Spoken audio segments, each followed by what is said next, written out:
What up, peeps? Alright, now this one's been really bugging me for a while, and it's something I've been processing in my head. And it's materialism. How important is materialism, and how important is non-materialism once you realize that materialism has failed us? And we can all look around at the world around us and know that people have taken materialism as their god. But when you start to see that life is more than just things, your first instinct is to push back against society and say, no, this is bullcrap. It's a fool. It's like temptation is what Christians might call it, temptations.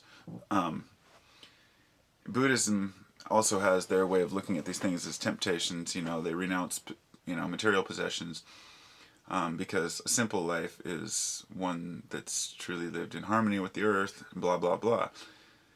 This is the way over the last few months that I've been teaching myself how to try to live without needing things. Of course, I still have things. It's just that I want to convince my mind that without them I'd be okay. And then this morning a video came on that was a synchronous. It was Ram Dass, and it's some video I hadn't heard, and he was talking about the very thing that I've been going over in my head. And I'm really glad I heard it because it really echoes with what I've told myself. Let's just say that for a moment that you really are reincarnated on this earth, and that you lived a past life, and your intention is to see what you've done wrong, plan out your next life, and then be reborn into this one, forgetting your past life. It just doesn't make sense to me. I mean, I try to use my common sense. Now, I understand that there are mysteries that are unknown to people, but it just doesn't make sense that a person would come back here to finish their life as an individual, but not remember the mistakes they'd made in their previous life. It never made sense to me, and I could never buy it. I never made sense. It never even resonated with me at all.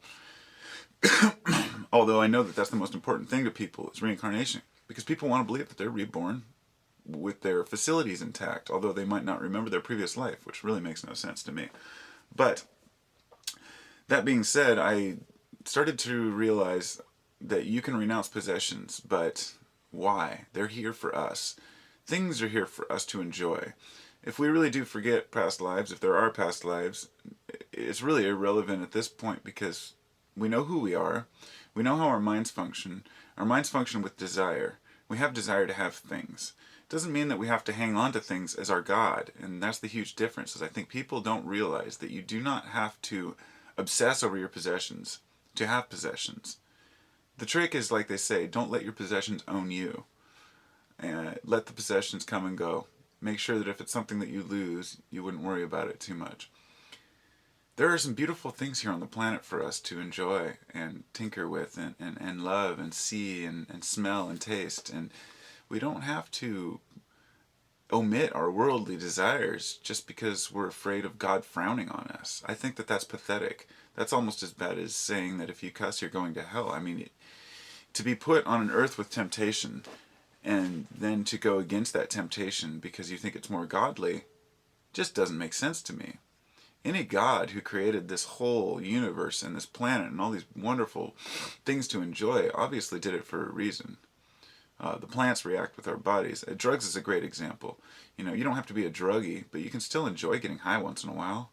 You don't have to turn yourself away from a life of consumption just because society tells you, well, pot's illegal, you shouldn't smoke it.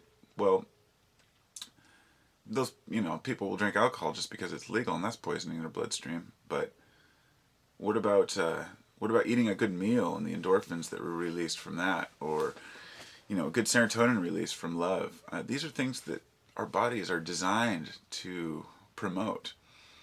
And happiness is an instinctual thing. We know when we've done something wrong. We know when we've done something right.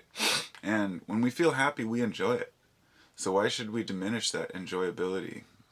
If we really are the eyes of the universe, and we're really the universe or God, if you will, learning to understand itself, well, then we might as well make the most of it and enjoy it. Just don't dismiss yourself and be a fool and overconsume things. It's about balance, just like everything else. So you don't have to renounce your possessions just to be a happy person. Nor do you have to have possessions to be a happy person. Just live in the middle, right down the middle.